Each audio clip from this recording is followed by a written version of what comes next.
Hey, what's going on, everybody? It's your boy Lies here for Weekly Wrestling Heat. We are here. We're back with the finale of Weekly Wrestling Heat. Man, it's been a crazy ass week in wrestling. We have a season finale. This is so cool. Welcome to crew. We got Moise, we got Monty, we got Angel here in the crew. We are ready for another episode. Before we start, Elias, it's really nice. So it's really nice that Monty finally made time for us, right? Man, listen. Right. The last couple of weeks, I've been very busy. I'm glad to be back. Let's go. Also, before we start, prayers to the world right now because we all need it. All right. Yeah. A lot of crazy shit going on. We're here to take it's been off of it. Yep. Crazy stuff going on, man. We just gotta pray for everybody. But yeah, no, let's season 1 is at an end, and we are gearing up for season 2 starting. Last week we actually finished the game we were playing. The standings. Our standings are pay-per-view picks. So basically, yours truly won this season's picks. And he's gonna give his points to Monty because Monty really needs it. So Monty, you got a 2-point head start, baby. Maybe winning will afford you better internet, get you a better camera. Elias, you know what you can do? Elias, since you didn't want the points, let's give Monty a 1-point head start on this next one. You down for that? Yeah, let's do that. Let's give. No, that's cool. I'm gonna naturally play catch up. Okay, fine. He doesn't want it. Okay, so I'll take it. Okay, he's taking it. So Monty starts with a 1-point advantage this next season on the picks, and for this next season, we're going from I think it's in your house to Survivor all the way to Survivor Series. Should we Should we go to SummerSlam? Extend it to summer. Let's do SummerSlam. Yeah, it might get delayed. Just who knows what's going to happen with Survivor Series? So let's do it to SummerSlam. correct. Since it's not in Boston anymore. Well, there's no telling where it's going to be. So, but we're going from in your house, which is next week. Which next episode will be the premiere of season 2, and also we are going into predictions for in your house. Then the week after, we do predictions for Backlash. And then we don't know. There's no date for Fyter Fest yet, which I think they're probably going to see what WWE is. Yeah, I think they're just waiting to see what they can do as far as getting a live audience in there. Because they keep saying it's just sometime in the summer. So shout out. I think the WWE deserves a shout out this today. I kind of like the plexiglass that they're using to separate the crowd from the wrestlers. I think that was a pretty cool thing that they did. I think that is there for the Backlash match between Drew and Bobby Lashley. I can see one of them going through it. Yeah, I mean, regardless of that, I think WWE did a good job at bringing back people, regardless of what other people say. I think it was a good thing to do, and then test the waters exactly, see what's going to happen. So I'm not mad at that. I will agree with Angel. Angel said the crowd sounded pretty rough Monday and Wednesday, but they did go a lot better Friday, which Angel hasn't watched SmackDown yet, but I think when he gets around to it, he'll agree. Yeah, one thing I saw from SmackDown was Mandy and Otis, because it's just magical. Yeah. Dude, wait till you see SmackDown. You're going to be like, and did I turn into the Attitude Era by accident? It was fair. There was vulgarness. Really? There was vulgarness. There was alcohol use. There was car wrecks. There was everything. Oh, I heard about that. Yeah. I can voice something about that because I did hear about it, but I haven't watched it, so I don't know the context. So let's get right into it. I'll start with the news. Elias, go ahead. Okay. So the crowd was the first thing I was going to mention. We're just gonna hit one thing we liked on Raw. So I'm just gonna say Apollo won the U.S. title.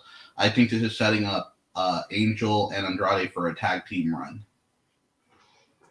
Either that or setting a nice comeback or kind of like face turn for Angel Garza, and it's setting up the rivalry between Angel Garza and Andrade as well. It could be either or. One thing you all right. Deonna Purrazzo signed to Impact Wrestling. Any thoughts? That is actually pretty cool. I actually like that. I believe she will benefit a lot from Impact. Impact pretty much. Honestly, Impact has one of the best women's divisions out there.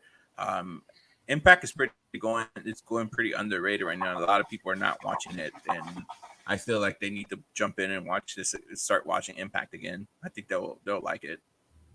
Yeah. Next news I just read. I think Angel will probably have more on this. Clutch Adams was supposed to face Sean Spears on Dark. His match got removed because of some homophobic and racist tweets I read, but the Twitter account's been deleted, so I don't know what it said.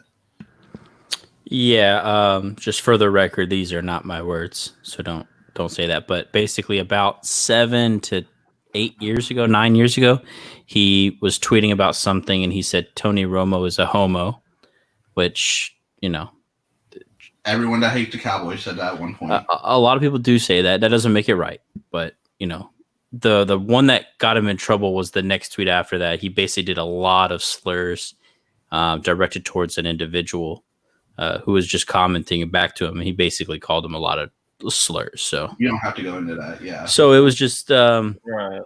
it was in response to his initial tweet, but then he, went on, unfortunately, for himself. And, it doesn't look like he did it much past that point, but you do it once in this environment, it's going to get found out. And yeah, Cody basically said, yeah, we took him off the card. All right. Vince McMahon wants to start touring with live audiences in July. I think that's a good idea. I mean, I think 50% capacity could work. Yeah.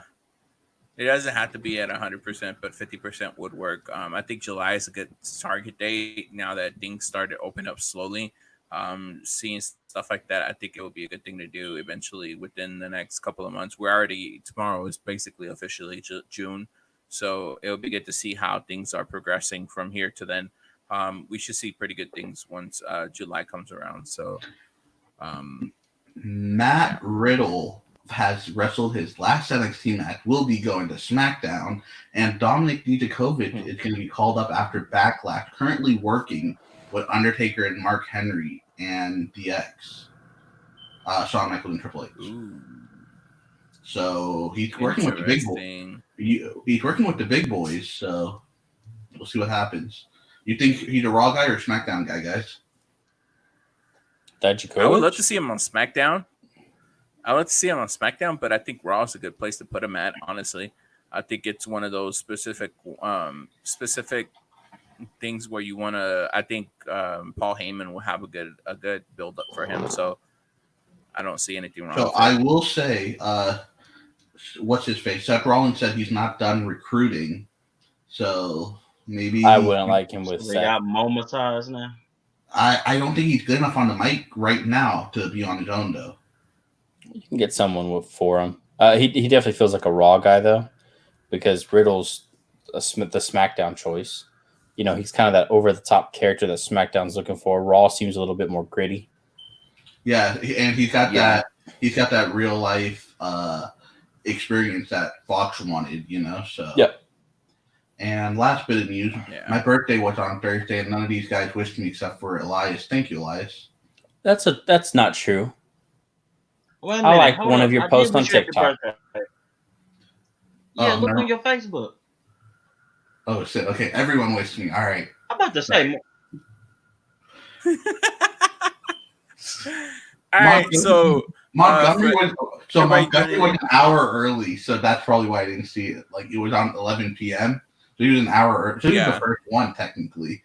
So good for you. I'm actually lying. I should take one of your points. Say happy birthday.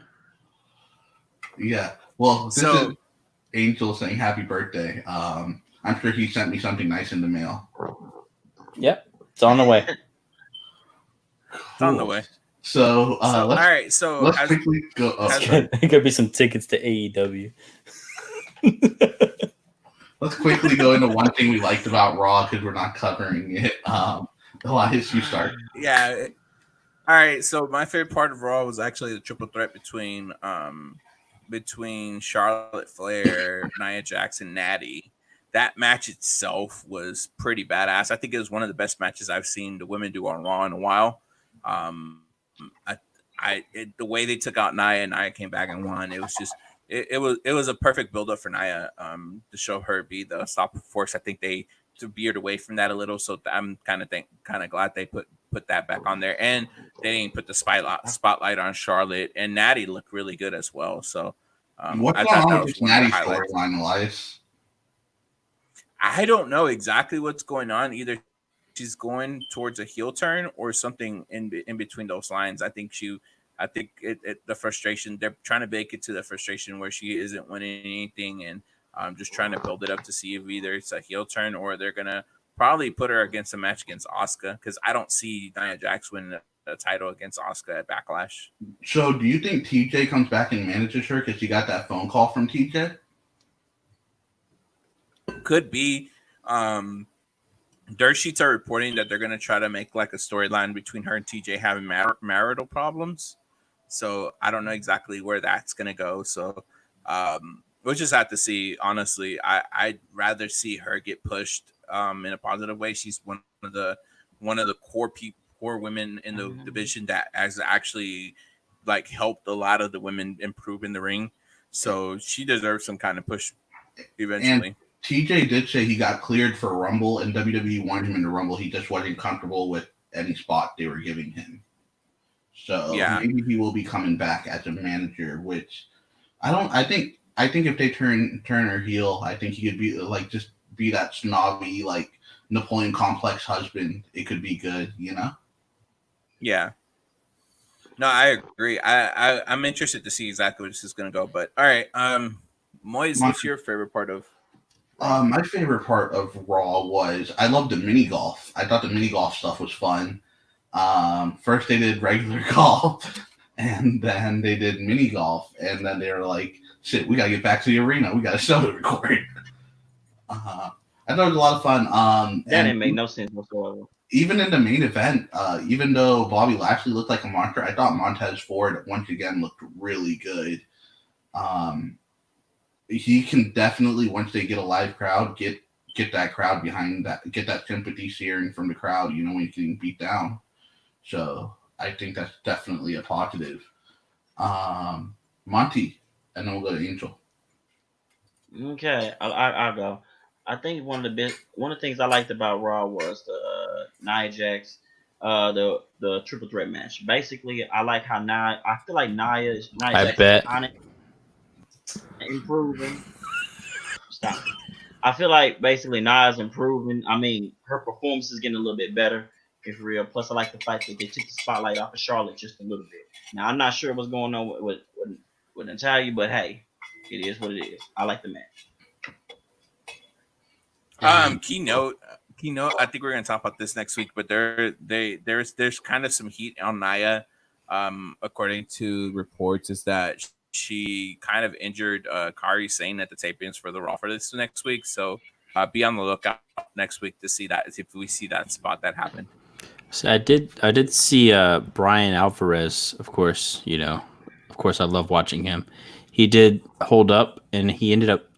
I guess Dave maybe found out that the spot actually was the fault of Kairi. She made the spot look too real. Yeah. So it had nothing to do with Nia, which is, you know, surprising. And that's what I was getting at. That's what I say. This time she's getting better because she barely didn't hurt someone this time. Gotcha. She's been improved a lot in the ring. So I like that she actually during her time off she learned how to take care of her opponent. I will say, as much crap as we give Nia for hurting people, Deano on her first interview after leaving said Nia was nothing but like a mom to her backstage before the matches and stuff. Oh yeah. I mean, yeah, she looks like that. I mean, on the Twitch streams that I've seen where she's added onto, like with Paige. her relationship with like even Bianca Belair before this, and Simone Johnson, obviously, who's like her niece, basically. You can tell like after Natalia, Nia's probably that like second mother to the women's division, you know. So Yeah. So I'm and I think sure that's a good I'm thing. sure that's why.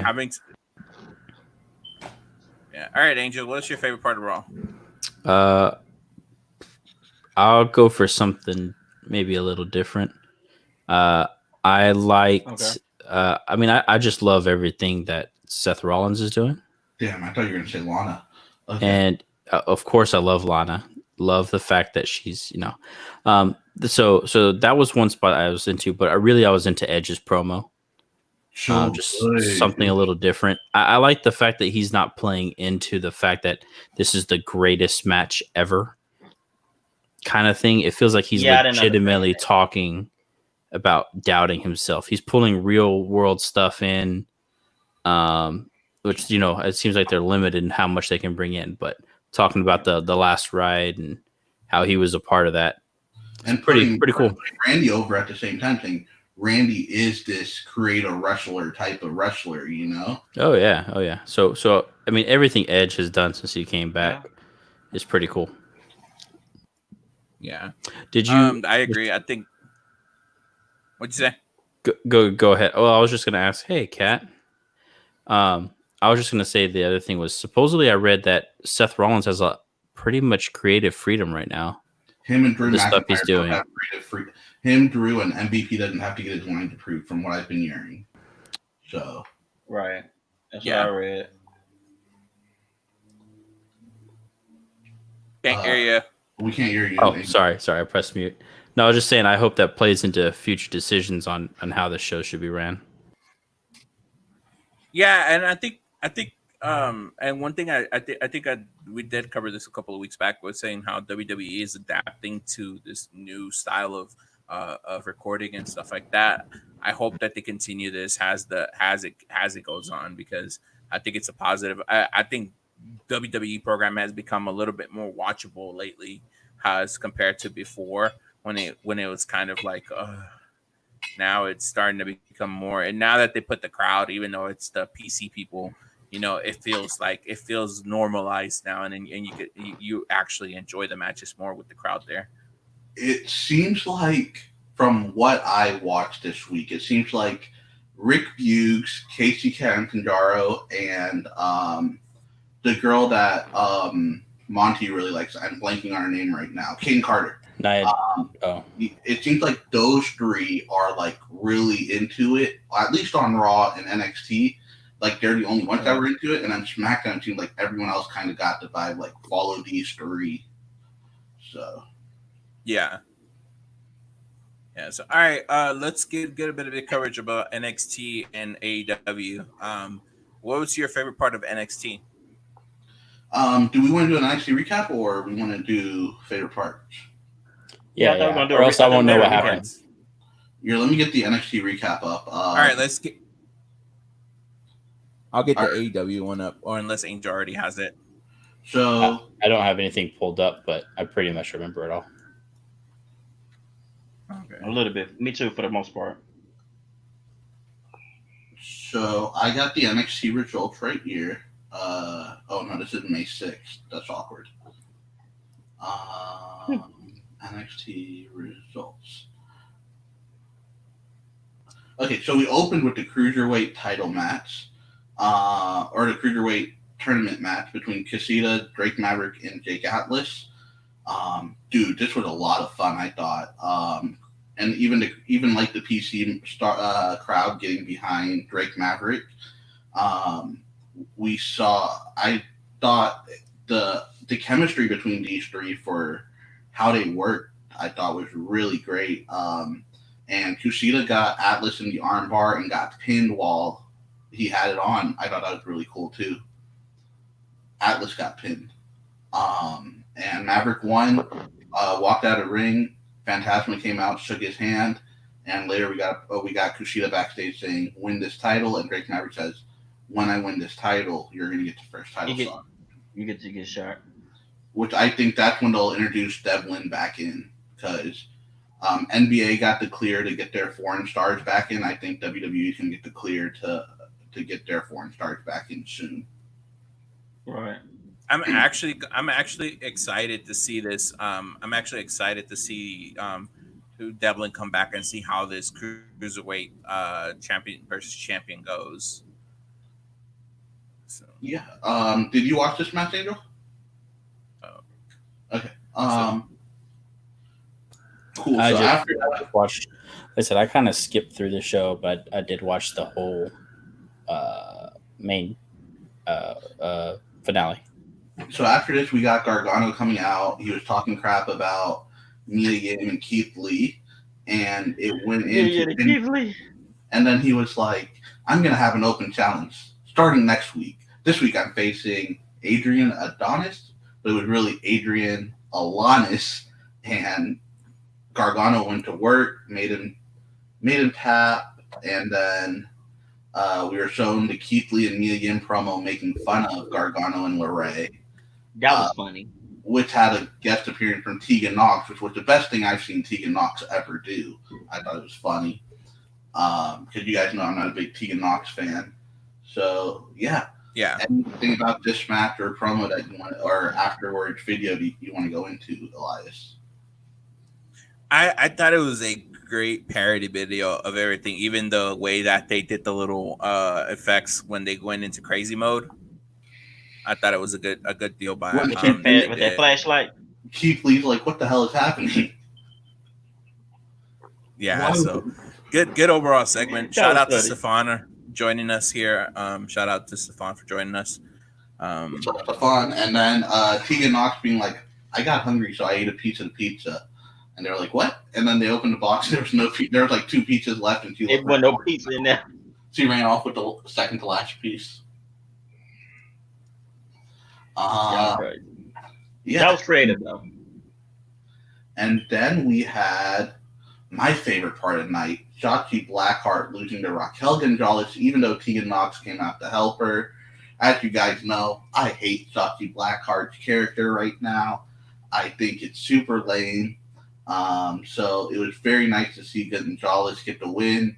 Maybe they're building Gonzalez and Dakota Kai for the women's tag titles.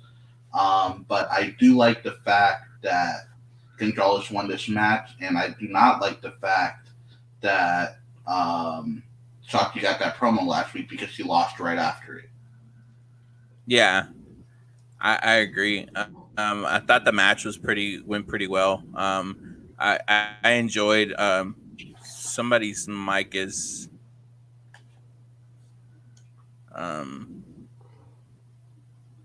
there, you're good. All right, you're good. Yeah. All right, so yeah, no, I thought the segment went pretty well. I enjoyed it a lot.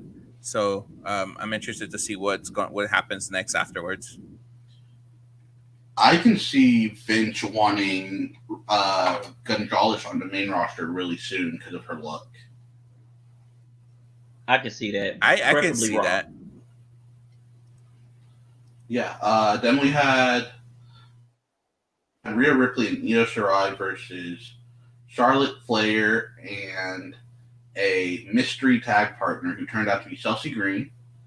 And yeah, Charlotte and Chelsea Green won the match. After this, we got a video on .com where Chelsea said she is firing Robert Stone. I think this is all a swerve.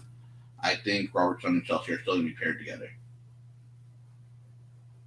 I don't know. I kind of want to see Chelsea on her own. I think she's a great.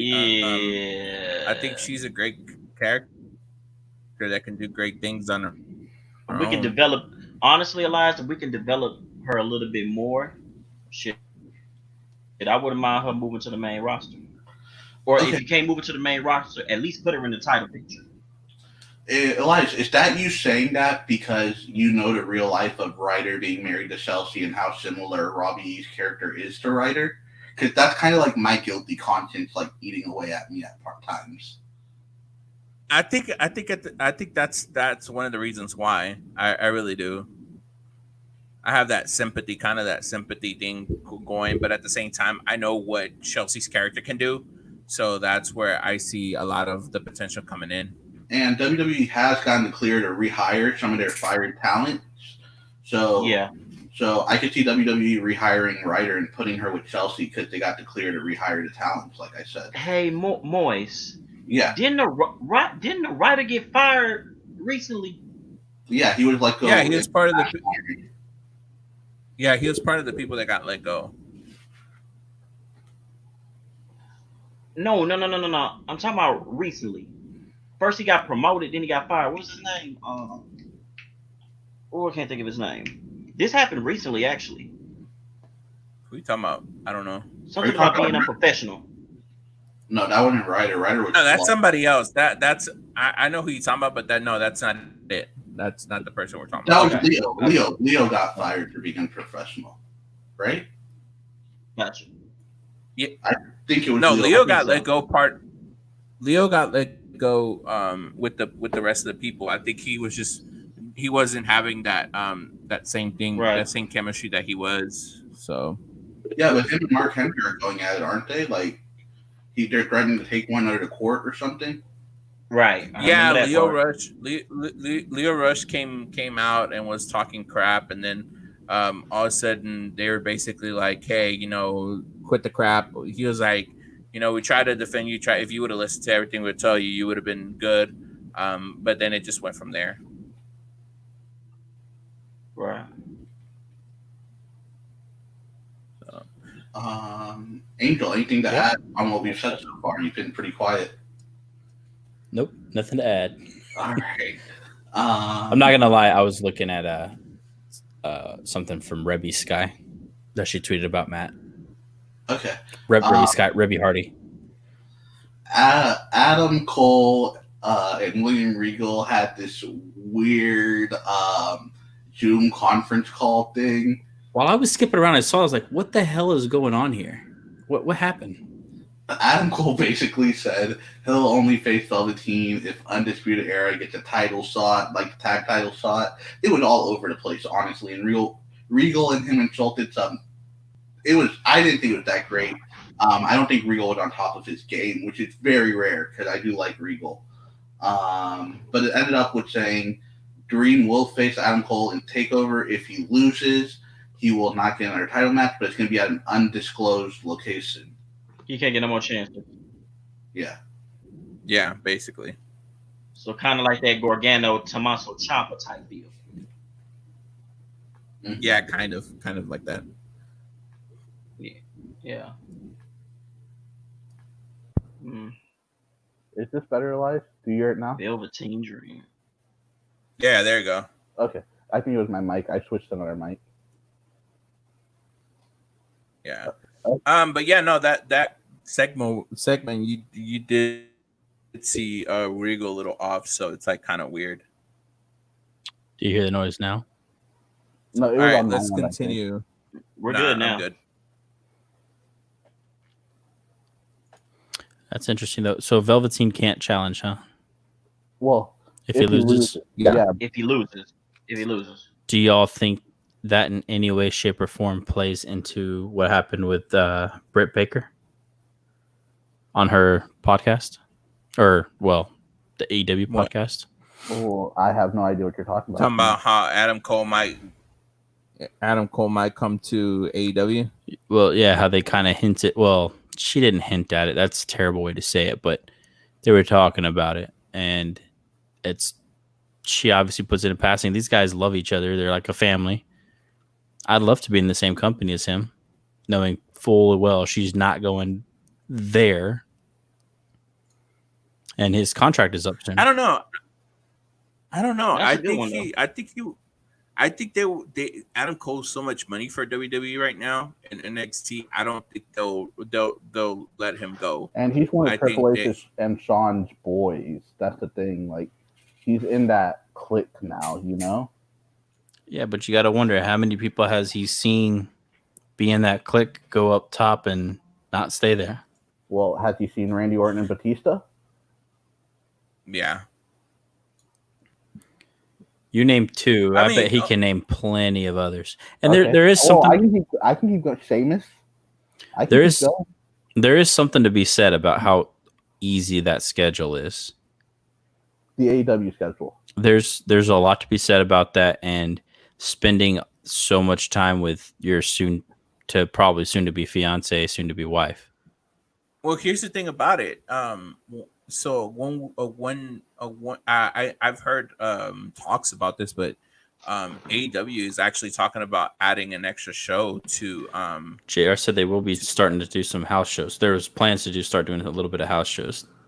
Yeah, so they're basically and Yeah, I heard about WWE that. is actually cutting back on house shows. Yeah, but So adding a couple versus taking them away. I Well, still think it's a but lighter. in It's NXT definitely a lighter schedule, and it's more for the people who are very green, which we know there's a lot. But We know there's a lot. But at the same time, NXT, when it comes down to their live tour schedule, they only with the live tour schedule for NXT, only time that the main talent on NXT actually goes somewhere is when they do the city by city tours. When they do the local shows, it's a lot of the people that they're actually training or getting like small little in ring time to see how good they get over with the crowd. So and let's NXT schedule. Let's see how touring is when everything's back to normal too. Because yeah, and I think there's a lot. Is Adam Cole's goal to be top of the WWE card? Because if that's the case, yeah, he's going to add on to his schedule, and I'm sure he doesn't care. Well, this was his goal from the beginning when he went to WWE. to everywhere. Yeah, yeah, from the Indies. Yeah. Well, I think from the stuff that I've heard when he was like doing the podcast stuff, I think his main goal is to be in the main roster eventually. And I think he'll probably give it a run in the main roster whenever they do call Undisputed Era, because I think they're not going to call him up separately. They're going to call him up as. So I'm interested to see exactly how Adam Cole wants to take his career. I wouldn't mind seeing him in AEW because that would be reuniting the Elite with the Bullet Club, kind of. But I want to see him on the main roster because even the times that he did show up on the main roster, he made a statement and he made a point, and it was a really good look on him. That crossover when he fought Daniel Bryan. Yeah. That was like 6 months ago now. That was when they got stuck in Saudi. Yeah. That was a good match. Good match, but that was a good show, dude. It's like starting over up there, man. That's the only problem. I think him coming in with the reputation that they have, I think if they put him on Raw, I think they'll get used really good. Yeah. Being the way that Raw is going and the way that things are going with Paul Heyman getting a little bit more liberty to do what he wants, I think that it's a positive thing that's happening there. We just have to see. Everything is just had to see once the live crowds start, because I know there's a lot of talks of WWE cutting back on live shows like the same live tour schedule that they had there. It's not going to be the same anymore. So I think they're going to probably cut it down to at least twice a month. And even if AEW starts their live tour schedule, it'll probably be like twice a month where they have something. Honestly, we don't know how these owners think. Like, they might be like, all right, for the first 2 months with live crowds, we're just going to go crazy, and then we're going to sell down, We don't know how these owners think, dear. They're billionaires, we're not. And then we had Tommaso Ciampa and Leon Ruff, which I thought Tommaso let Leon get in his 2 spots in the beginning, then destroyed him, and Scarlett was just out there watching the whole match, and she was just standing there. She looked like $1 million. Yeah, I will agree with that. Yeah, I know you will, Christian. Dude, like her just standing, just her just standing there, just like standing there and just like watching the match, and then afterwards, Cross just coming on the TV and just doing his little promo was perfect. I love what they're doing with Cross and Scarlett. There's just such a presence to them as a set. It's crazy. There is, yeah. And she can work too. Even though I feel like Tommaso Ciampa gonna destroy him, but I think this match is Ciampa's I think willing to give anything to the NXT. Hey, there's that 1 point we gave him. Okay. Yeah. Then we had Matt Riddle and Timothy Thatcher in a pit fight. Kurt Angle, special guest referee. Oh, Monty, did you not like this? Hold on. Before he says something, I felt bad seeing Kurt Angle trying to get the "You suck" chant going. He looked like he could barely move, man. Yeah. Yeah, man. And I just got through watching the whole deal about Kurt Angle being on roids back in the gap, but you can see he's taking a toll. Oh yeah. But did you not like the match? Is that what that was about, or was that about Kurt Angle? I didn't like the match. I didn't like how the match ended. Yeah, that side was. I didn't like how that match ended. Oh, you didn't like Riddle? I thought that match ended like perfectly. Did you not like Riddle losing? To be honest with you, no, I really don't. It was his last match in NXT, from what everyone's saying. So, that feels kind of rushed, doesn't it? Thank you. That's what it felt like. It didn't feel like it was a build up to anything. It was. I enjoyed it. So reports are Riddle has already worked a match for SmackDown. So I'm guessing that's why they didn't do it at In Your House. But what I want to see is usually whenever someone does get called up, they'll lose their last match in NXT. Like they'll lose the title, they'll lose their big feud. I just wish there was a little more time put into Thatcher and Riddle's big feud. It seemed like it could have been a secondary main event on In Your House. Do you not agree? I mean, that's what I was thinking. And despite the fact that they already had a match prior to, so yeah, it felt like they could have done something this week and built for the pay-per-view. Right. At least bust them. Yeah. At least have them lose at the pay-per-view, not at freaking NXT. That's what I was after. But what's wrong with losing to NXT though? Again, it wasn't. I feel like it wasn't even enough build-up. Yeah, I mean, think about it. They lost the titles. Thatcher turned on them. They had a match last week where he basically passed out. Right. And then the rematch was in a cage in Matt Riddle's element.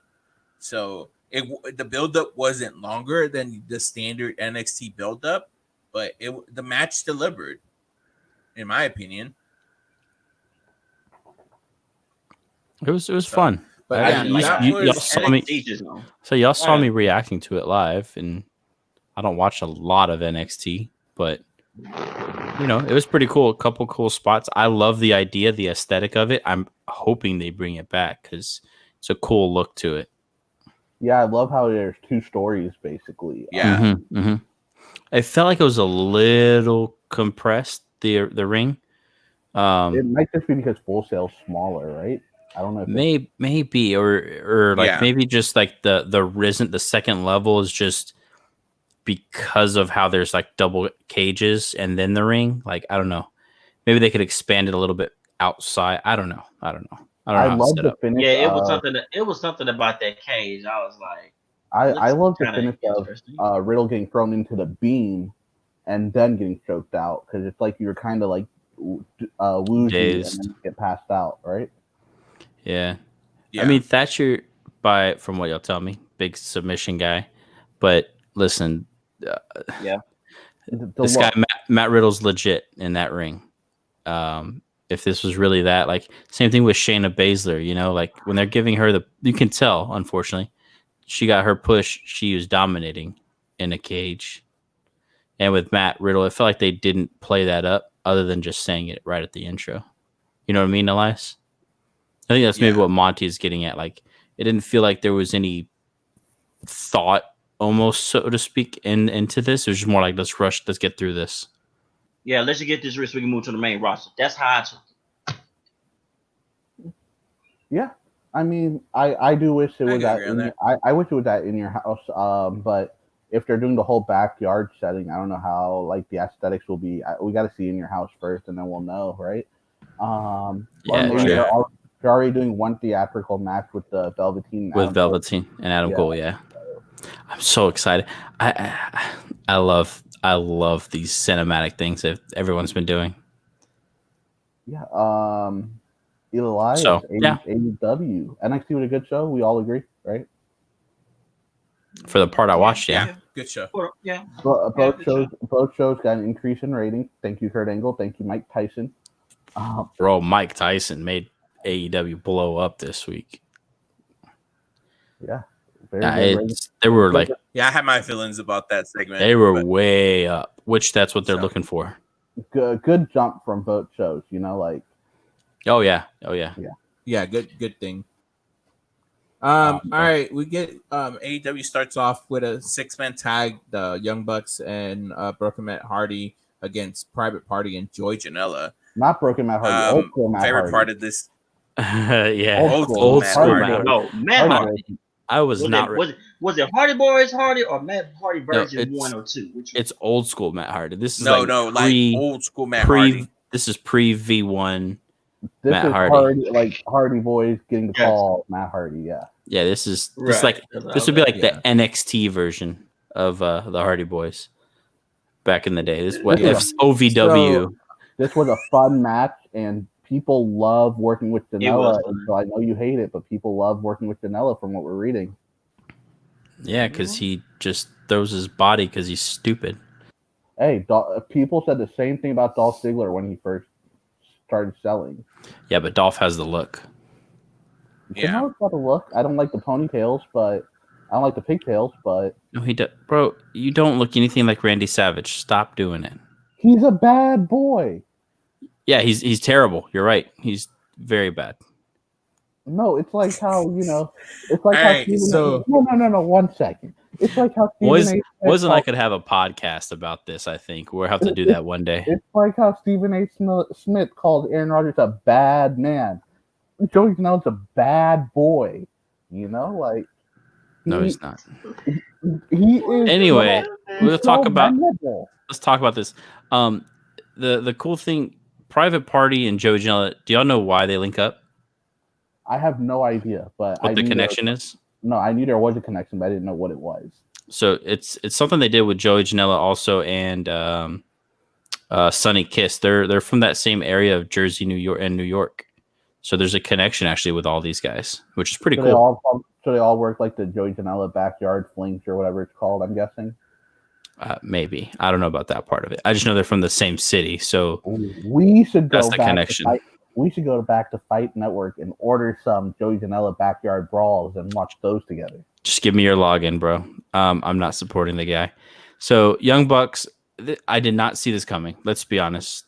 As far as the match was cool and all.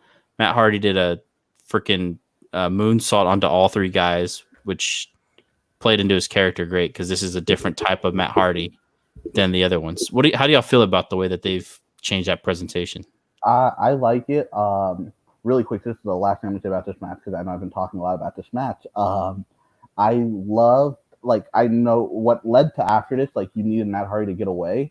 And when I was watching my dad, who's not, hardcore into the, online stuff like we are, he was like, it makes Matt look so much more professional when after the match, he's out there checking on Private Party, yo, I didn't hurt you. Are you hurt? Let me help you to the back. Right. It's like that father figure role right. Chris Jericho had when him and Neville had that match, when Neville got hurt. When Jericho just went to town with Charles Robinson, and then he brought him on the podcast and said, I didn't know, otherwise I wouldn't have yelled at you. Yeah. I didn't see that coming. I thought it was a legit injury at first, because even Isaiah Cassidy was inside the ring oh my God, dude, come back in. And he's like, why can't you come in the ring? It was pretty well done. Yeah. I thought the match went well, and then afterwards, Butcher. There was a moment in the match where the Young Bucks attacked Butcher and Blade, and then after the match, Butcher and Blade came out and started going to town on the Young Bucks, and then once we know it, we get Deuce and Domino. FTR rolling in the old school Chevy, and not hitting anything and saving the day. Legit Chevy, bro. That was a legit truck, man. This is such a good swerve, because I was like, "Oh, that's why Matt." At first, I was like, "Oh, that's why Matt left, because Butcher and Blade's going to be the next big. This is going to be their next little thing against the Young Bucks." And then all of a sudden, these guys come out. I was like, "Oh shoot, what do we? How And we all just forgot about these guys debuting because it didn't happen at the pay-per-view. You know what I mean? Yeah. I didn't see that one coming. Yeah, no, I thought I did. I saw I think it was Cash or Dash. What one of them said basically, "Hey yo," to Hey, yo. kind of like how Scott Hall did when they went when Yeah, I His remember. debut. when he I think I debuted slightly in remember that one. WCW. I didn't think it was gonna be this soon. That's all. So, I mean, they've been out for a while. Their contract ended and they didn't have no 90-day clause. So Right. I think they picked the perfect spot to bring him in. It kind of did remind me a little bit of Deuce and Domino. I even messaged Angel. I was like, "What is Domino doing on there?" And had the little troll face on there. But yeah, no, I like the way they debuted it. Stupid. The Young Bucks tried to shake their hand and they just walked out the ring. Which was a little weird. Yeah. To me. Then next we had John Moxley on commentary when Wait, do these guys need Arn what Anderson? the whole No, do these guys need Arn Anderson? No. No. Arn is with No, Cody. but everything I'm reading is like this is going to lead to like a breakup, and then Oh, I did hear about that. Yeah. And building a new Four Horsemen. I don't think Arn needs them though. You mean that they need Arn? Yeah, sorry. no. Yeah. I don't Let's I don't think they need Arn. I don't I don't think they need anyone. I do like the idea of how they use No, they good what they had. use them. How they're going to use like the old school guys, like as coaches, as leaders of these factions. That's a cool use of them. I would love for them to be put with Tully and Spears. I do not want to see another Four Horsemen reincarnation. Thank you, Elias. I don't.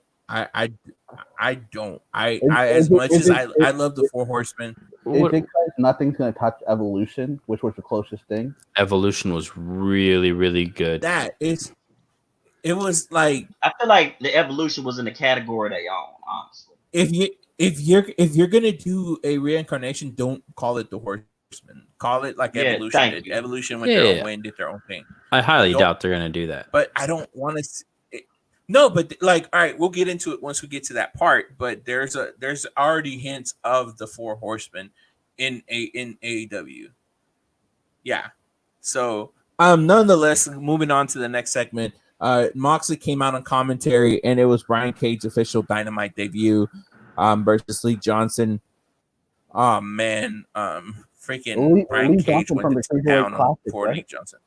Lee Johnson from the Cruiserweight Classic. Yeah. Right. Right. Yeah. A lot of work. He got a lot of work after Cruiserweight Classic. Good for him. He's been on physique, though. He's been on Dark for about a month now. And he's not bad. Yeah. Like he's definitely got that cruiserweight style, but he does like suplexes and stuff too. Right. Brian Cage basically just destroyed him though. Cage looks so scary. Yeah. And then afterwards, Taz got on the mic and basically called out John Moxley. Yeah. So basically saying at Fyter Fest, you're dealing with that. That's a machine. Big boy here is going to tear the heart right out of your chest, Moxley. That's Brian Cage, the machine. So he's the machine. I don't like that nickname. Apparently, he's gone by that nickname for a while, right? For in Impact too, because Impact. He can't use his other nickname, which is Mr. GMSI, Mr. Get My Sit In. He can't use that on TV. But yeah, Swolverine is another one he has. But I love Brian Cage. Had a great experience meeting the dude. He's a monster. I think he will take the title off Moxley. Name dropper. Met his wife. Yeah. I think Beautiful lady. I forgot. Before I forget, AEW started off with Inner Circle preparing for the party, the little pep rally they're gonna have in that segment with the when they were in the truck. And that's so good, man. bro. Hey, Elias, I gotta admit, I laughed at that one. you and I, bro, we would connect on that one. The t-shirts were awesome. I want to get that t-shirt. Moist, they're half off right now. Oh, shit. They're so smart. They said Pro Wrestling Tees after the show tweeted, guys, we're going to try to help out the inner circle. We got these for cheap from them. We're going to sell them to you for half off. And on their website, it shows retail and it shows a half off price. Just so smart. I wonder who came up with the idea. And I do want to support Santana, Ortiz, and Sammy, so I probably will be in on that. Yeah, it's pretty funny. The only thing that would have been funnier is if Pro Cheese had made a version that has like an X or something over it. So, but yeah, that was cool. Now, this was my favorite promo of the night coming up. Are we done with Brian Cage? So Dr. Britt Baker. Yeah. Oh yeah, the Brian Cage promo with. Yeah. So Britt Baker. What you talking about? I was saying, we're done with Brian Cage because this next part was one of my favorite highlights. I watched it twice. I loved it. Yes, let's go. We're done. I love every minute when Britt Baker gets shit on. Angel, I'll let you do the honors on this one. Okay, so it starts off. It's just a zoomed in shot of this basically sheet that Britt's been writing the rules of being a role model through her promos. And yes, keep going. And it kind of zooms out, and I think it starts immediately with Tony Schiavone there, and Rebel. What Rebel is rolling out. What does she call her? Not Rebel, though. Reba. So Britt rolls out there with Reba on her wheelchair. She tells her to scoot away, turns around on the back of her chair. It says role model, ROLL. Just genius. Absolute heel genius to turn this into a different thing. And then it goes to Tony Schiavone basically trying to say, guys, it's time for the rules of being a role model. And you get the Law and Order little doom. And it's silent in there. And then all of a sudden, she asked him to do it again. He says it again a different way. And she just basically scoots him away by hitting him with this little stick. Like the little back scratcher Elias uses. Yeah, basically. It's great. It's just that part alone my back was great. Mm-hmm. Well, I don't know how she got to it. He rolled over there. We're going to have to call Adam Cole. But just that part alone was genius because it's playing off of that Tony Schiavone and Britt Baker shtick. Anything y'all have so far from there, or do you and does anyone want to continue from that point? The next part's my favorite. So basically, she goes on and just goes in on all these women wrestlers that were part, calls it a conspiracy, shits on Sheeta. Craps on Nyla, craps on Chris Statlander, Aubrey, and just basically goes in Aubrey on. It's basically she's basically a web of conspiracies all centered around the brains of the operation. You're not putting it over enough, dude. It was like the Jesse Ventura conspiracy board. It was great, like little arrows leading to everything. This was fantastic, dude. She just goes, "Y'all remember my concussion? Conspiracy." Just the delivery was so on point. I don't know how they thought anything other than a heel for her at this point. She's probably. I think her promo work is some of the best stuff on any wrestling show right now. It's definitely top 3. Would y'all say? Yeah, I agree. I'm interested in everything she does, which is weird to say. So. Either way, she said she would be back at All Out, which is honestly everything else aside, great news that it's not too serious. But that's a good thing. Basically, her working theory is that Aubrey Edwards is the mastermind behind the women's division and holding her back, which is great. That's funny. That was funny. That's a good segment. Wait 1 second. Has she been on that AEW podcast with Aubrey and Tony? She just did it. That's where the Adam Cole stuff comes from. She literally did it this week. Aubrey on it, like this was no. She had filmed this back when they did the Austin show, maybe 4 months ago, I think. Okay. But yeah, she's not kayfabe. She's not kayfabing it in this. This is like a legit talk about myself kind of thing. Okay. Next, what did we have, Elias? Alex Marvez interviewed the Inner Circle, asking about details about the pet rally, and then, funny enough, just Orange Cassidy just walks by, just distracted Yeah, I Jericho remember and that. just set Jericho off. That was funny. Everyone in that company wants to work with Freshly Orange Cassidy and squeezed. Joey Janela. We can't hear you. Your mic. No, not Janela, but Orange Cassidy for sure. It was great. So, I'm just telling you what I'm reading on these podcast people are doing. Everyone wants to work with Janela and Orange Cassidy. With all good reason too. Mm-hmm. so Yeah.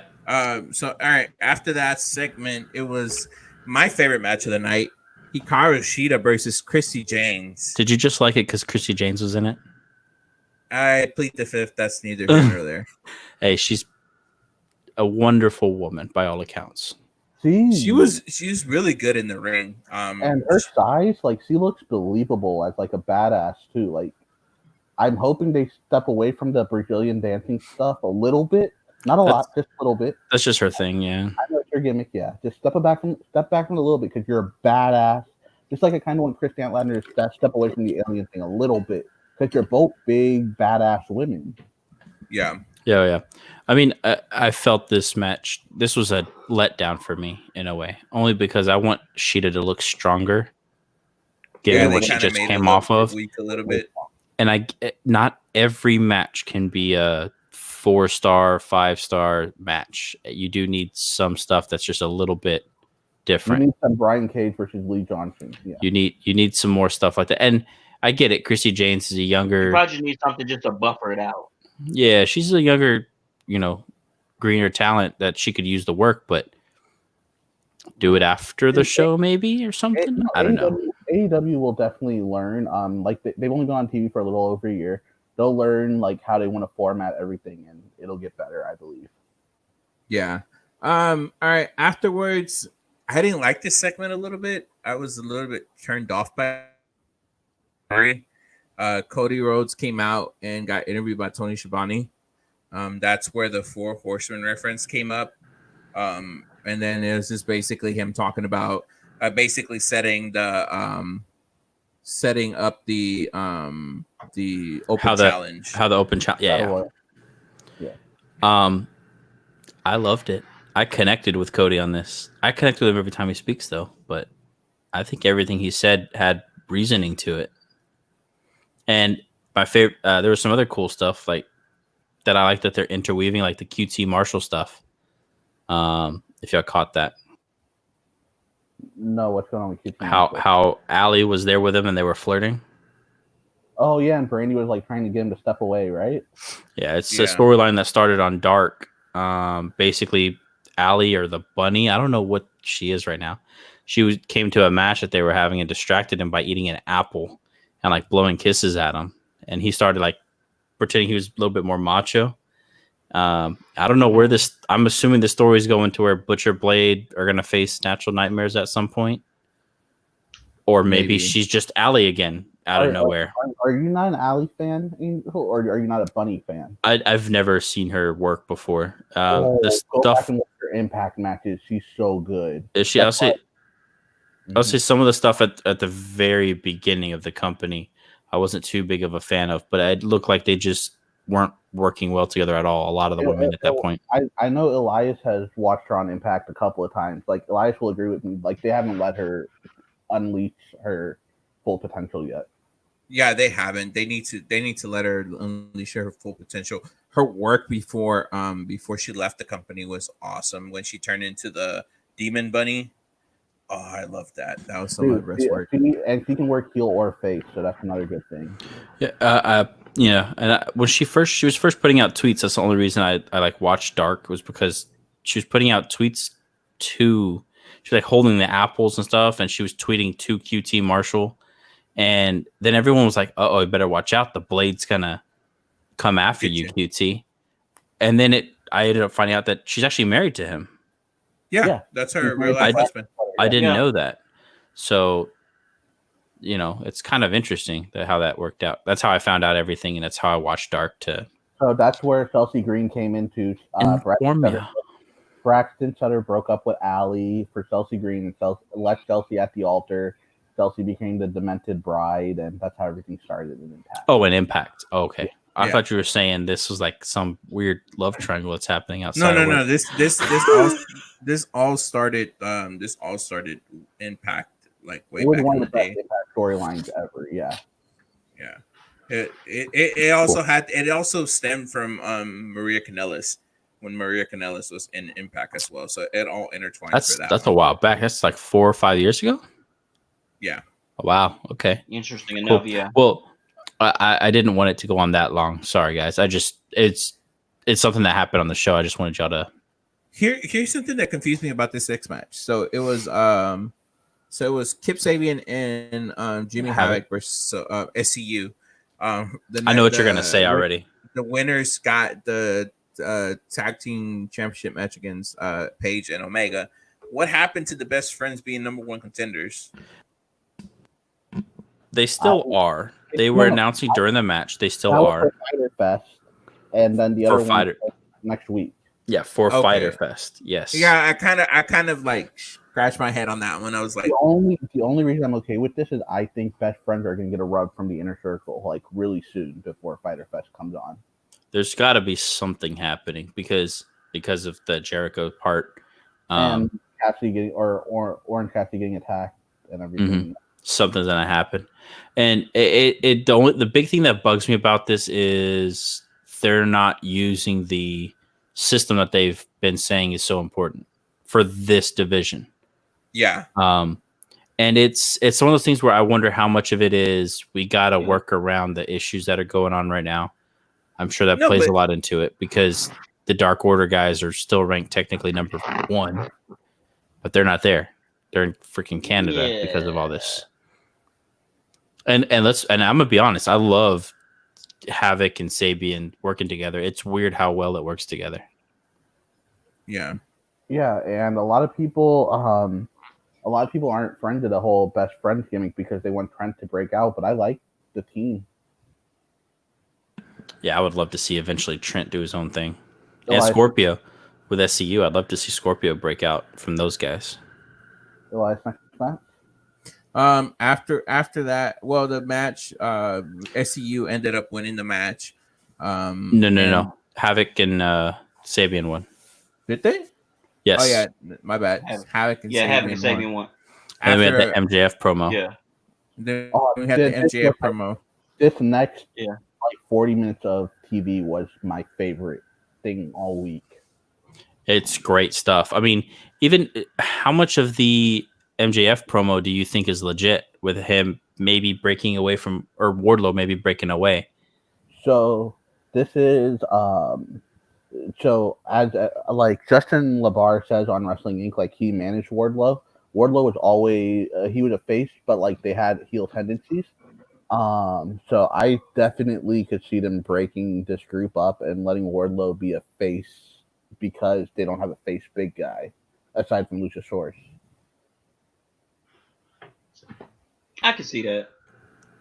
Yeah, that is something that I think has been worrying because of how many guys are coming over that are just massive heel big dudes. Like, bro, you got Lance Archer. You need you need some people.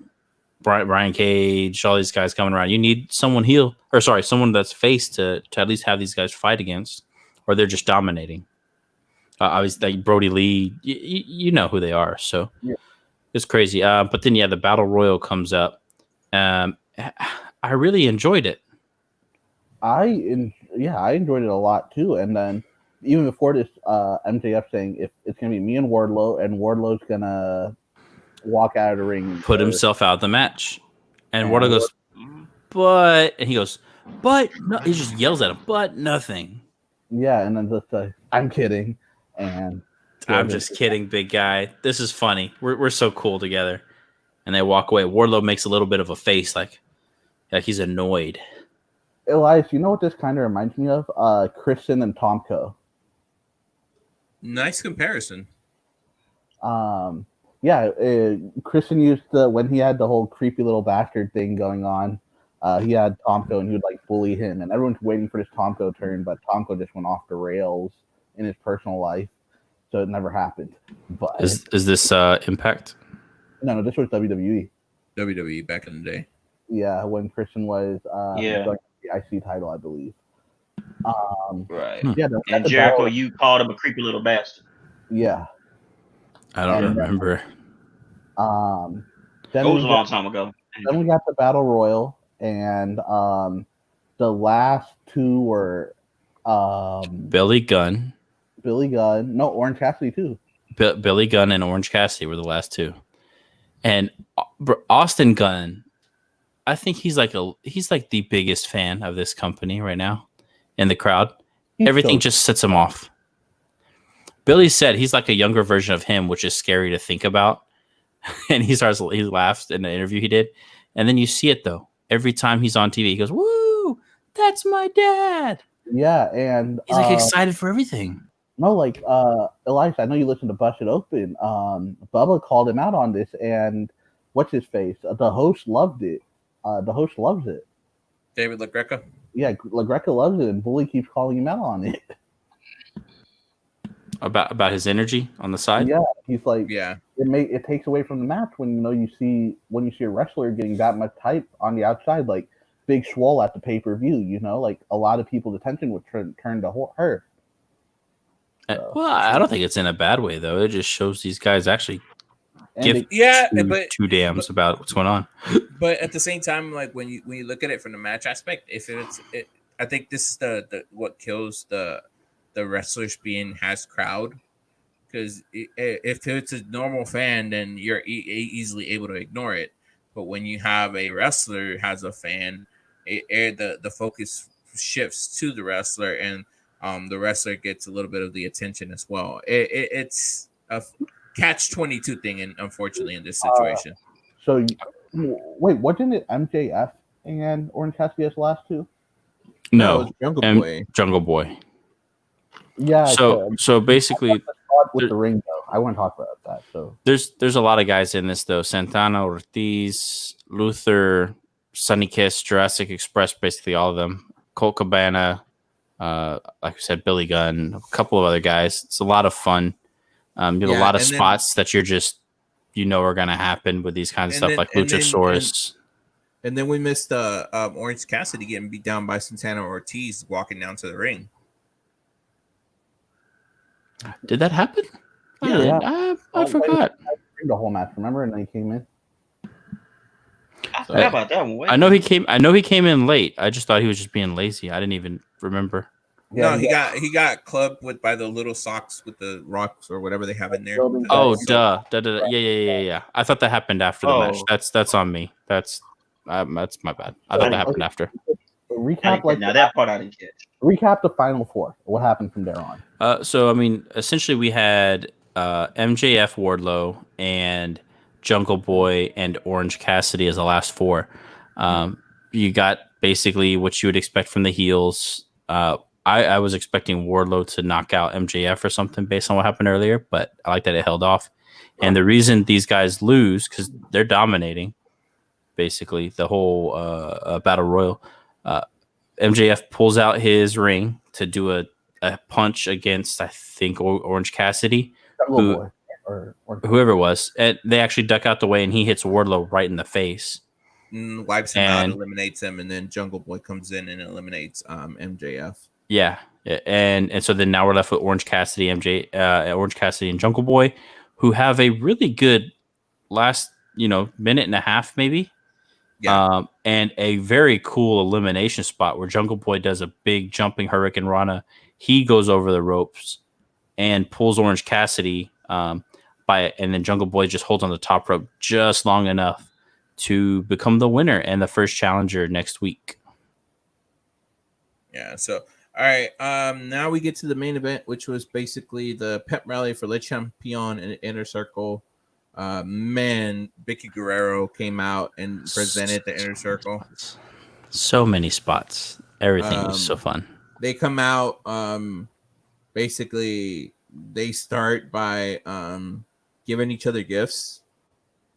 Hager's poem did not get enough love. I loved his poem. Yeah, Hager's poem was funny. I going through the gifts real quick. Sammy, I think Sammy by far is probably one of the most improved mic workers in this company, wouldn't y'all say? Yeah, I agree. Yeah, it's awesome. He goes, wait guys, I know we're all upset. I just want you to know, we may not have won the Stadium Stampede, but you know what we all did do? We participated. And he gives out these best dad trophies. Jericho's like, wait, what is this? He goes, well, there's a pandemic. I couldn't get real ones. Just great. Then it's Santana's turn. He gives Sammy some Vicks Vapor Rub, which Elias and I know solves everything. Yep. I'm Indian, yeah. Same thing. Vicks and some Colito de Rana. Hey, you're good. Jericho gets a Mark Anthony photo. Greatest Puerto Rican ever. And he gives Jake Hager some Timbs, some Timberland boots. And everything just fits. I feel like these were like legit things that Santana had lying around at his house. And Santana was like, I know they're fake, but you know, they work. They're from the corner. Hey, probably from Carlos, who got him the t-shirts too. Jericho gives Sammy a Hit Me Up mobile, which is a scooter. Yeah. Because he can't walk, obviously. Ortiz gets some headphones from Jericho because of all the bell ringing that he has. So now he can hear. The crowd puts it over. He can hear. Good spot. Hager then proceeds to read this poem. Moise, are you trying to pull it up? Yeah, I'm trying to pull up the poem. This poem, Hager, I think this just gives his character so much. Are you still? I can't find. Oh, here we go. I found it. Okay, go ahead.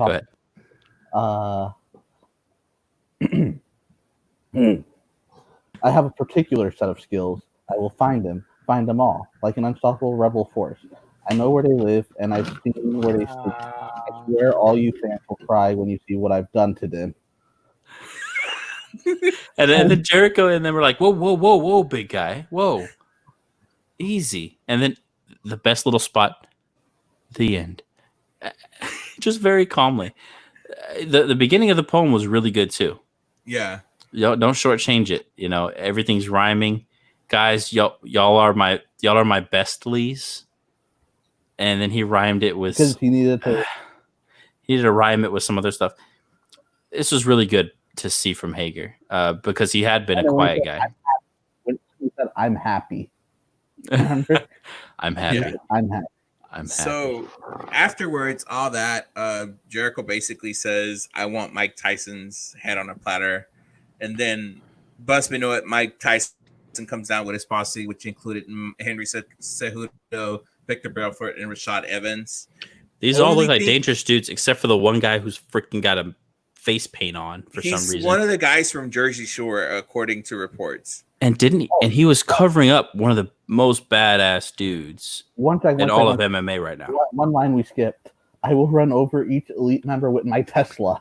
Tesla. You guys you guys are all the bestla. I will run over the elite with my Tesla. Yes. Great line. So I'll agree with the reports on this one. Once the Mike Tyson and his crew came out, the guy with the paint, the supposedly the Jersey Shore guy, he took away from the promo, from the whole segment because of his look and the way he was acting. I then afterwards, some words were said. Basically, Jericho was wanting Tyson to apologize what happened to him 10 years ago. Tyson said basically, like, no, you deserved it. You deserved it. So, and then all of a sudden they just start pushing each other, and all hell breaks loose. The AEW roster, all the executives, all the EVPs come out, try to separate them.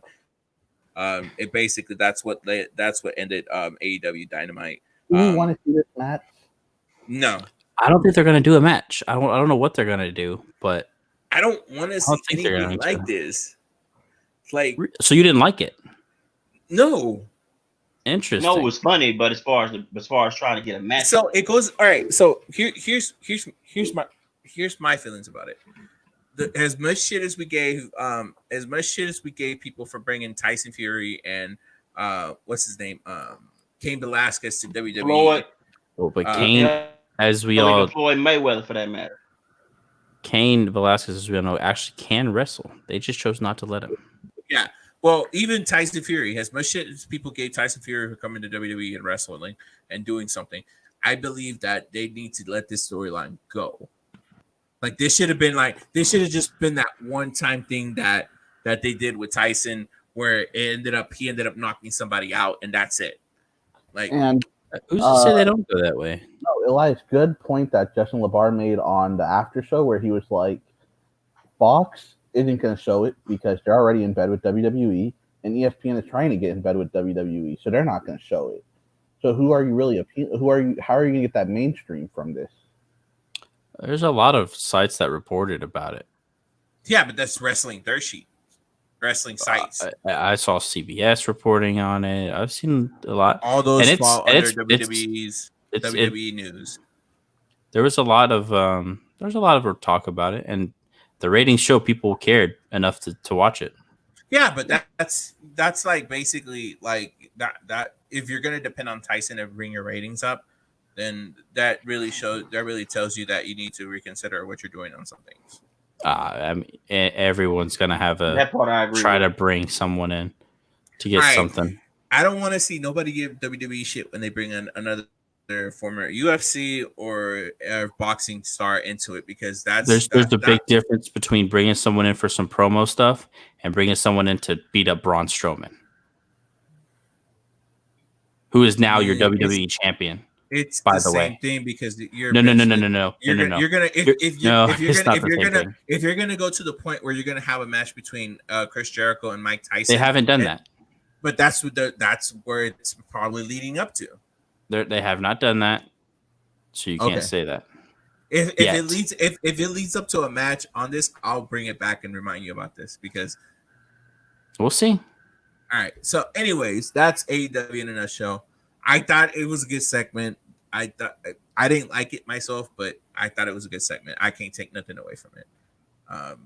But yeah, let's get into Friday Night SmackDown, because I know Friday. I forgot we still had SmackDown to go through. More importantly, before you go into SmackDown, SmackDown was the first wrestling show, I think they said, in like a huge number of months that excelled upwards in ratings rather than viewers falling off. Oh wait, hold on. Let me pause you on that one. So Dave Meltzer tried to shit on that and said that basically that the reason that they got those ratings was because people were tuning in, and supposedly the pandemic, whatever's going on with the riots and stuff like that, basically that's what brought the viewership up for okay, WWE. pause. Before, I know we're going to crap on Uncle Meltzer right now. You heard the Wrestling Inc. recap after this? Yeah. Did you realize? First thing that was in their Super Chat comment, WWE was preempted because we had riots and it wasn't shown. You remember that comment that the fan left? Yep. I'm just going to say, Uncle Meltzer digging a hole. What do you mean? Sorry, I missed that. So Meltzer said that the only reason the ratings went upwards was because of the pandemic and because of the coverage of the riots. But on the direct after show, they got like, I want to say 1, 2, or like they got a couple of comments where it was like, hey, WWE wasn't even shown in our area because of the riots, so it wouldn't go to their ratings. So Meltzer just looks like an idiot now, because he's like, that's the only reason the ratings went up. Yeah. Oh, I see what you're saying. Well, I can see why Dave maybe said that, is if it wasn't, even if it wasn't later, if it was preempted, it was preempted altogether. That's the thing. No. What I'm saying is, if it wasn't shown in those areas because of the riots, but they're running. So, for example, SmackDown's scheduled for that block, right? Yeah. And they, instead of that, they cut that, go to live coverage. The ratings should still show for what was shown before. Is that not the case? When you get cut off of because this was cut off way before in some areas, so this light coverage basically overtook it's SmackDown. Like when you have bad weather. If you have bad weather in your area, it'll get cut off, because we had a hailstorm a couple of weeks during SmackDown. The whole show was just canceled, like in our area. So I had to find it online. Well, what I'm saying is, so like on your cable box, which that's what tracks it, did it still show that SmackDown was supposed to be getting shown? Oh, That's it said Fox news emergency or something. Okay, that's what I was trying to figure out. Yeah, that's what basically a lot of what I've been doing on the research that I've been doing. A lot of these stuff was actually cut off and said Fox or Fox News special coverage on Gotcha. blah blah blah. Regardless, it's hope fantastic news for the overall community that there's an increase in viewership, which was carried over from Wednesday. Yeah. Yeah. I don't think it'll carry over to. Well, actually, Monday probably has to be higher because it's not a holiday, right? Yeah. Yeah. So we opened up SmackDown. You see you see Renee Young. She's like, breaking news: there was a car wreck. Someone fled from the scene. Elias was in the car. The car belongs to Jeff Hardy. Jeff Hardy's a block away, passed out, smelling like the same alcohol in the car, which was a covered up bottle of Jack Daniels. The cops take Jeff Hardy. They're like, we gotta take you into custody. We gotta question you.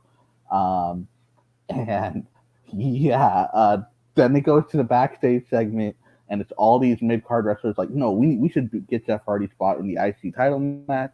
They're like, we're gonna have a battle royal. Whoever wins the battle royal will face Daniel Bryan. AJ gets a bye week because of Elias's injury, and it led to Sheamus winning. And the main event was going to be Daniel Bryan versus Sheamus, and winner gets Jeff Hardy's spot, or winner gets the last spot against the last spot. Yeah. Then we got the first match of SmackDown, which was Elias, Sonya Deville versus Lacey Evans in a double count out. It was so good too. So Sonya was basically like, I already took care of one bleached blonde Barbie. Now I'm gonna take care of another one. And Lacey Evans just full energy pushed her backstage. Instead, Sonya went flying, and these two beat the hell out of each other. Holy crap! Good match. Man, they didn't hold Real quick back at all. Sorry, man. Real quick on Lacey Evans. Zack Ryder put out a my freaking thing. He's been sending Cody some action figures, basically. I think it's Zack Ryder, right? Or Matt Cardona, whatever he's going by. Zack Ryder. And he sent him a bunch of Lacey Evans stuff. I don't know if it's just a joke or there's certain collectibles, but it was kind of funny to see. So the cool thing about this match is they're just beating the hell out of each other. It looks like it's a real fight. And Michael Cole and Corey Graves touch on that Lacey won like the state title in her county like twice. And Lacey's calling it out while she's beating the hell out of Sonya. She's like, I'm a state wrestler. I don't care if you can go into cage. And, oh no. Is that where they're gonna go with her now? No, I think they're gonna keep the American gimmick. It's just the only reason they did it was because Sonya should be killing her, right? Yeah. All right. Monty, you enjoy this match? Yeah, I liked it. Yeah, for what it was, I appreciate it. You had either one lose, so you had to do a double count out. Elias, next match. Afterwards was Sasha Banks defeating Alexa Bliss after a tag team minute of bliss. Tag team summit and in a moment of bliss. Sasha looks really good in her new gear or the street gear that she had on. She performed really well. Yeah, she looked. And Angel, one thing you didn't see when they did this tag team summit, Big E and Kofi had wristbands that said Chad's name on it, and when Sasha came out, I saw that. Hannah's name on it. The wrestler from Japan who ended up committing suicide. So that was really cool because we know Sasha and the New Day are really close backstage too. So they have made these wristbands. And then Sasha had a cool finisher where it was like a knee in the corner into like this cool over-the-top roll-up. Yeah, it was a really good match itself. Both of them look good.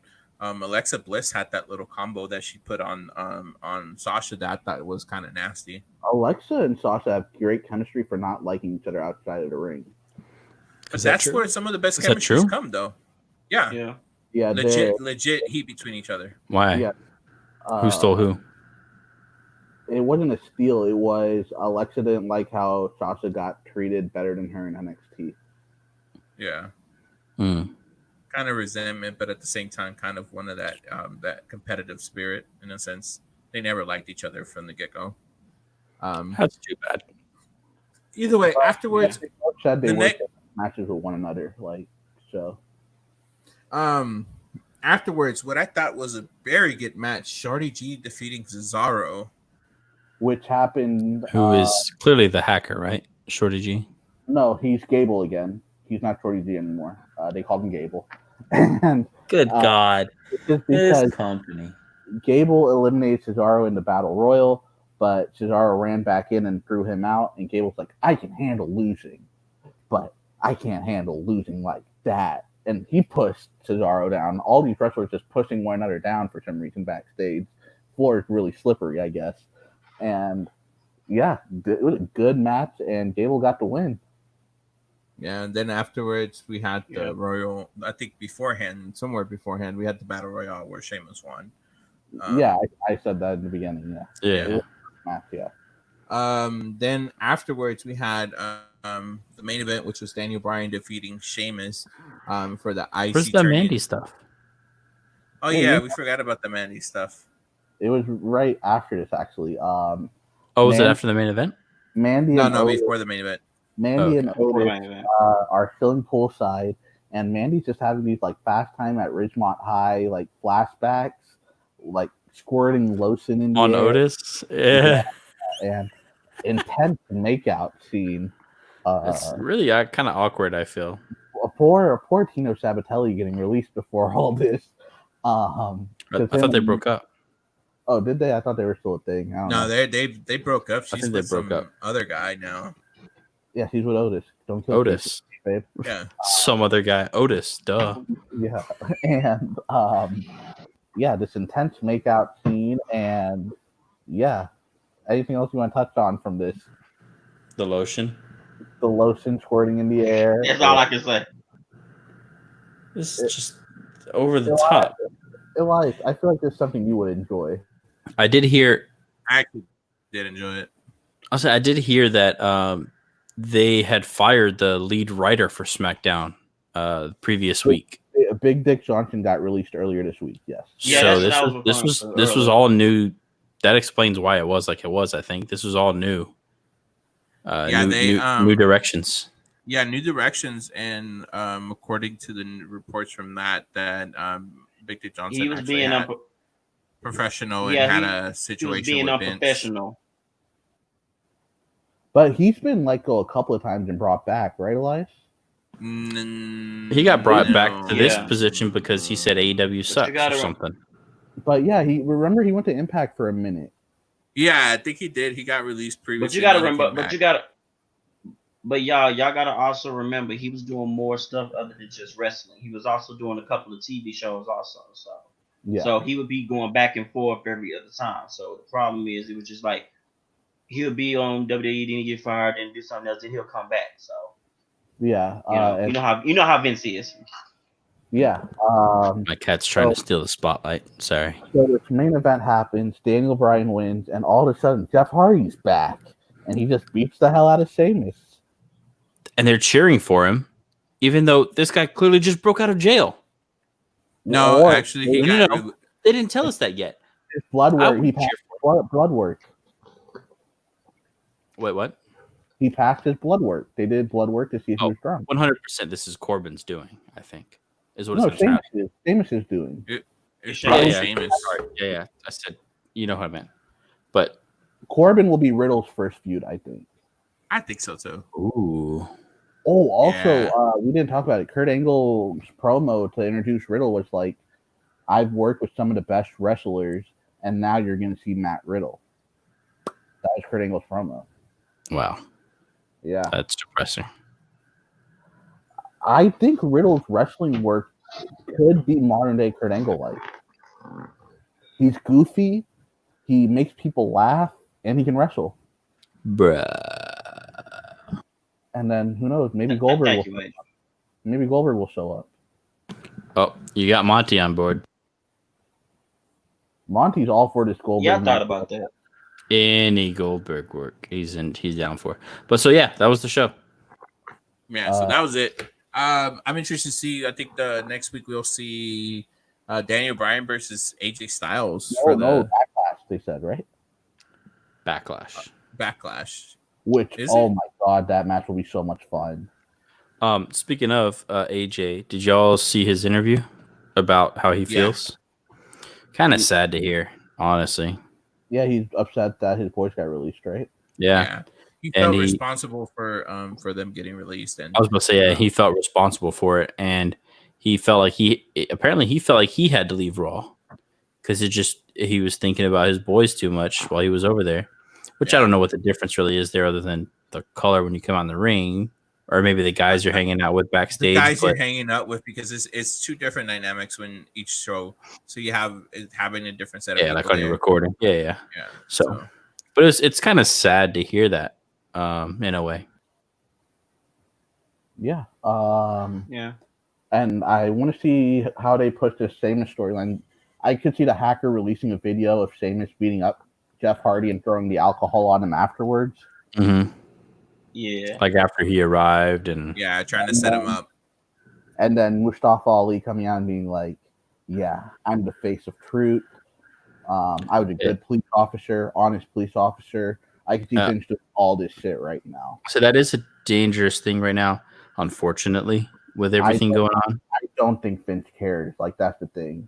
100%, Vince doesn't care, but this is on Fox. Vince is gonna push him as that honest cop or something. I can see it already. And Elias is making that face where he's like, "I don't want to agree with you, but I'm agreeing with you." But Yeah. you gotta remember, but fellas, y'all gotta remember that whole segment with the Matt Hardy situation. A lot of people kind of took a little heat because of how it's portrayed. Because remember, he had a little bit of his it made it seem like it was so personal, like it was actually realistic, if you will. Okay. In his gimmick for years, that's the difference there. Yeah. So, but at the same time, when you look at it, people shitted on the drowning spot with Matt Hardy days after Shad situation happened. So, it's like the fact that the storyline pop up and then they came out and said he came clean. It basically gives you the reason in saying, all right, he didn't do it. So who did it? Who set him up? I'm just saying at that particular time, prior to them saying it, it felt a little cringy. That's all I'm saying. I don't want Mustafa getting booed because of this, because any interview he does, you see he was a cop because he wanted to change it from the inside. Yeah. And he got fired because of that too. He even put out a tweet talking about that as well over the week. Yeah, like, dude, I don't know if you ever watched, I want to say it was his podcast with Lillian Garcia, where he was like, there was this guy who was an addict, and he would call the guy's mom and remind his mom that it was his court date the next day, so the guy wouldn't miss his court date. And he would do this with like 3 or 4 people that had court dates that he thought was going to jump the court date, you know? And it's like touching stuff. Like, it's what we need more of in the world, but I could see Vince trying to be an evil scientist with this and like it backfiring. Yeah. That's what I'd be worried about. And which is sad to be worried about something like that, but it is what it is now. But that's the show. I'd rather leave on a happier tone, but yeah. AJ and Daniel Bryan is going to be awesome. Yeah, it's going to be a great match. Yeah. I'm reflecting on season 1 of Weekly Wrestling Heat. Is that why you were on your phone the whole time? I said a happier tone. Reflecting on season 1, we did great things. I think Moyes and I are really the champions here. I think so too. Yeah, I feel like there's like something happened. You added like a bonus question or something to give yourself some points, and I just didn't catch it. No, actually, I got all my predictions right. So I think Monty's over here like, how can I get myself involved in this conversation? But he's like, fuck, I lost by 12 points, so I don't know. Nonetheless, we want to thank everybody for joining us for season 1. Season 2 is going to be even better than season 1. So I'll watch more NXT for season 2. We're going to SummerSlam. So either way, we have to. So this season's winner, this season here, season 2's winner of the pick challenge, the pay-per-view pick challenge, will actually receive 5 points for the next season. 5 points. That's like Yeah. impossible to come back from. That's like even Monty couldn't come back from that. I think we should go 4, 3, 2, 1. Like first place gets 4. If there's Yeah. 2 people tied, they both get 3. So then second gets 2, and the last one gets 1. Okay, but here's the thing: last place has to eat one of those hot chips. Monty's Oh, not. come on now. Monty, we're That's giving you a messed up. 1 point lead. We're giving you a 1 point lead. You already have a 1 point. Yeah, lead. but if I don't do hot chips. I don't do hot chips. You do now, apparently. You do now. Don't lose. Don't lose. Don't pick Samba to beat Killer Cross. Don't pick. I'll put it like this. Marcos to beat MJF. I'll put it like this. Last place, not saying you're gonna get last place. Last place has to eat one of those hot Serrano chips. All right, as long as you're paying for it. Oh, this is going. Oh, that already hurts me. So, hey Monty, you could just not show up the rest of the weeks. Oh no, I'm gonna show. Okay, look, I'm gonna take mine. You can actually watch. You gotta watch the shows now. All right, so Monty gets a 1 point lead, and if he misses any prediction shows, you better get in all those predictions and hope there's not a last minute change on the card.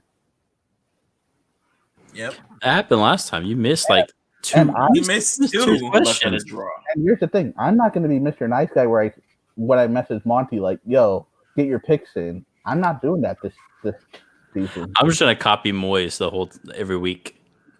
Yeah, just so I can't. I'm fine with a tie. So either way, this season, thank you for everybody for joining us. We will be back next week with In Your House NXT Takeover In Your House predictions and covering, of course, weekly content for WWE, AEW, NXT. To add Impact into it eventually. Yeah, I haven't watched the last 3 weeks, but yeah. Eventually, I haven't watched the last 15 years. Eventually, I want to add a quick recap on Impact because I feel like they're doing so good that they need some recognition as well. So it doesn't have to be a full 10 minute, just a quick recap of what happened on Impact, but yeah, I want to add them slowly and eventually. Probably not. Is MLW running shows again? Not yet. Oh, okay, I saw them on my guide and I didn't know what it was. Okay. What about NWA? They're running shows, but they're running like not records but unreleased stuff. All right. So now we are out of here, guys. So all right, man. So from everybody here, we can rest in heat. We're out. See you next week. Peace. Peace.